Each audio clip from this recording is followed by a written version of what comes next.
Hey, what's going on, guys? It's Jark here, and welcome to my first ever video about Idle Heroes. Today, I'm on an account with Norton Haig. I'm gonna get him to 60, not quite 100, and I'm gonna be running some Hollow and just seeing what we can do with him. I've been trying him out already, and he's been doing pretty well, and so I'm excited to see just what he can do when he's really put to use.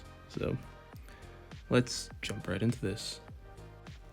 Hey, what's up, guys? This is a post-recording Jark. I just realized that I didn't really break down the two teams. So this top team is all about sustain. I've got the Lion Pet active, I have DGN, I have MFF with her core, I have Elena for dodge, and then obviously I have Norton Haig for his shields as well as the healing buffs that he gives. When you look at the bottom row, this team's all about just nuking. I have DTV, who's obviously my main damage dealer, along with SQH to buff his attacks, and then Alamok for a little bit of sustain, but really the main damage is coming from DTV. So that's kind of a breakdown of the teams. Every so often I may swap Alamok to the top, just for a little bit more shielding for that top team, but right now I don't need it yet. Oh good, it's a SQH wave. With this I'm probably going to try and nuke SQH with DTV, and on the bottom end I'm trying to sustain my way through the LFA. He's really fun to use. I'm currently running a crown on him, but I'm sure he could work pretty well with other things as well. I think I have full energy feed, or a partial energy feed at least, on this team.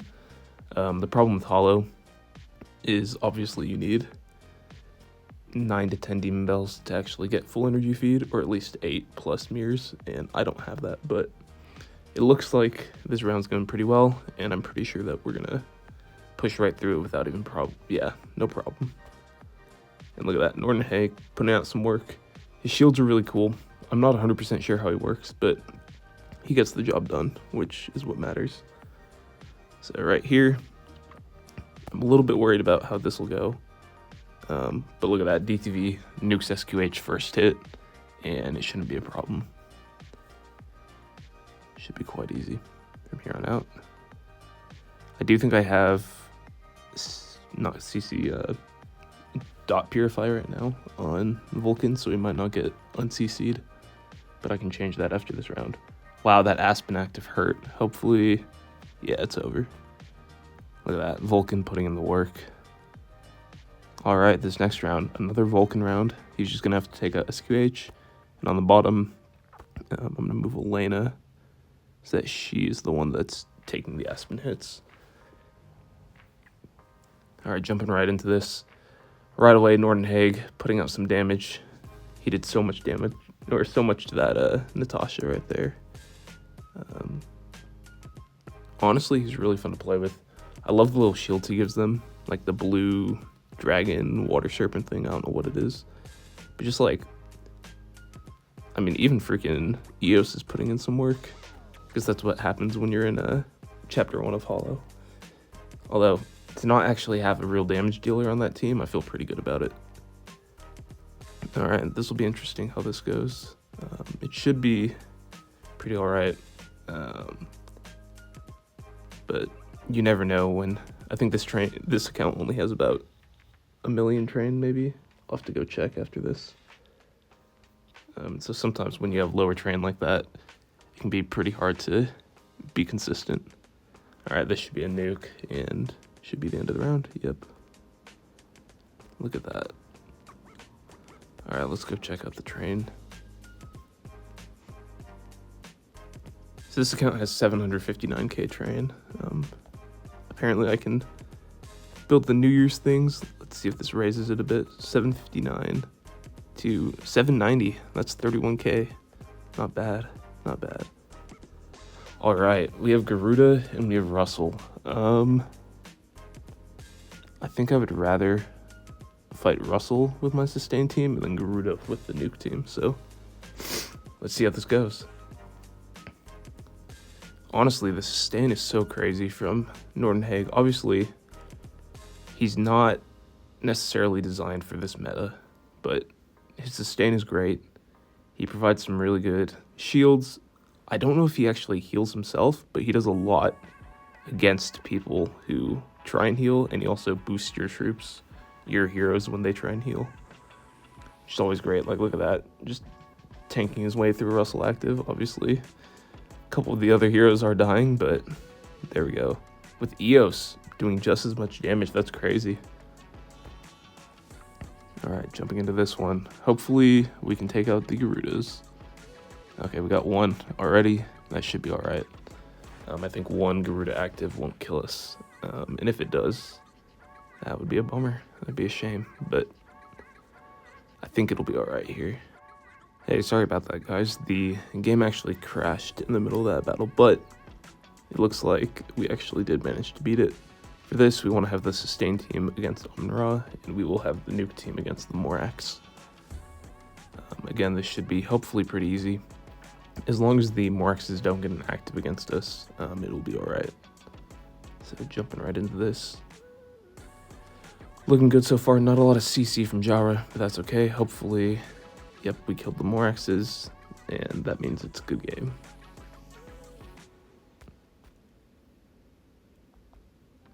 So if you guys didn't know, the reason that I pulled up the damage chart is it actually slightly boosts the speed of the game. So one thing that's really cool about using this Norton Haig is he is not actually my highest attack hero.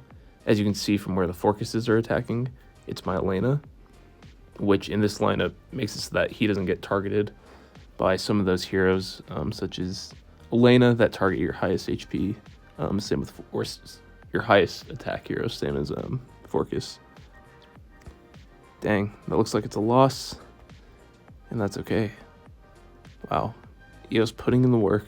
We're going to jump back into this, and hopefully this time it goes a bit better.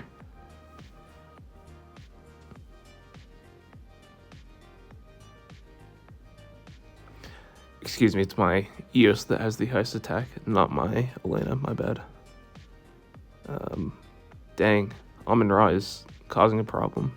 Hopefully, even with the Forcus marks, we can still take this out, hopefully.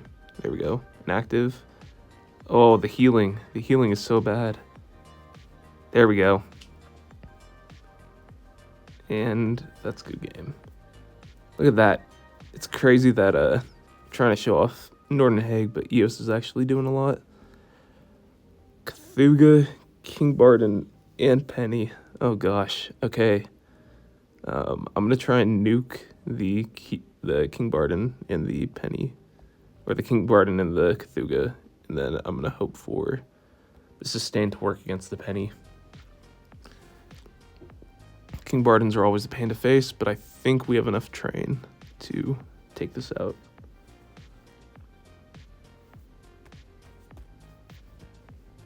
Again, the main reason that I hit the faction restrain button is just because it slightly speeds up the game when you do it, which is always nice.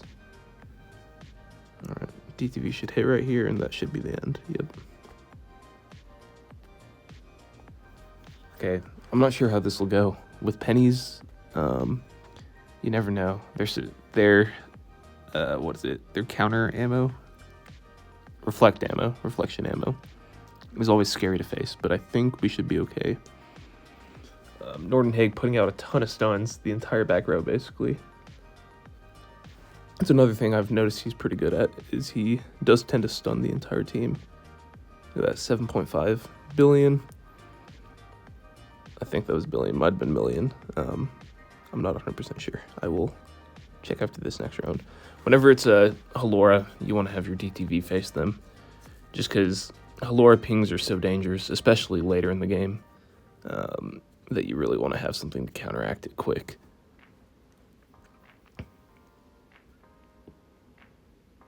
Alright, the team's putting in some work. Jara will hopefully CC the entire team. She did not, but she did get the Aspen.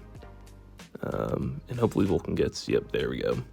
The mirror gives him just enough energy to get an active and nuke the entire team. 17 billion right there. Alright, that Holmes Young scares me a little bit, so hopefully this goes alright. Holmes Young is just annoying to face because he gives CC, he hits after every one of the opponents hit, and he's just a very frustrating, high damaging hero to face. Looking good so far. Again, those shields from Norton Haig are great. That was a big hit from him. The Holmes Young is about to get active, which is a little bit scary, but I think, look at that, he's stunned. And that should be an active that'll finish them off. Look at that. Elena doing a lot of work that time. Ooh, jump into this. We have double Mim and we have SQH. I'm going to try to run the sustain team against the double Mim and see how it goes. And I think after we beat Hollow 175, that'll be the end of this first video. I know it's not much, and it's a pretty simple first video, but I hope you guys enjoyed. And if you did, please feel free to subscribe, to like, to leave a comment.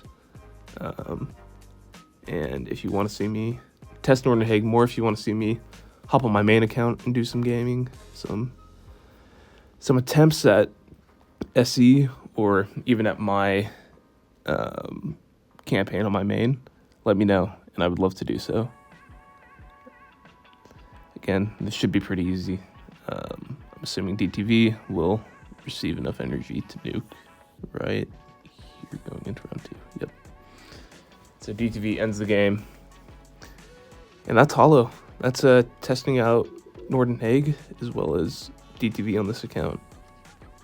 Hope you guys enjoyed. Have a wonderful, wonderful day.